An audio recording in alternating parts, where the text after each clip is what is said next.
This has been a bipartisan effort. I've said many times, any budget is a compromise between within caucuses, within the houses, and in this case with the executive branch as well. So I think we ended up in a good spot here.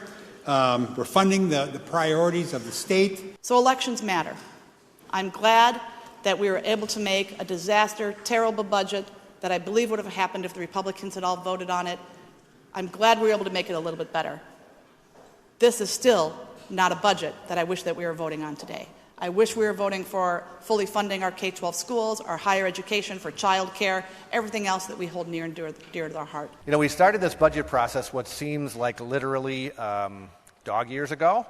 It was when the snow was on the ground. We heard Governor Evers give his address, and if we recall back to what that looked like, it was a 20% spending increase, it was massive taxes, expansions of welfare, and the good news is we have now, on a bipartisan basis, cast that aside. And we're actually starting to return to a democracy that actually lives up to the promise in the governor's conference room, where the will of the people is the law of the land. Because my first two budgets, that was pretty lacking because we didn't have our fair maps. This has been the year of the child, or the kid in Wisconsin, and we made some progress there, whether it was K through 12, child care. Who would have thought we would be able to pull that off in a really bipartisan way.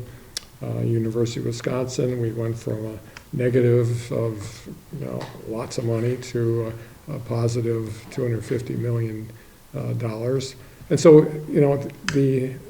the work that our staff did and the people on the other side is just, it's hard work, and we accomplished lots of things. We didn't accomplish everything we want, but you know what? That's the way it works if you're close, and we're close in numbers.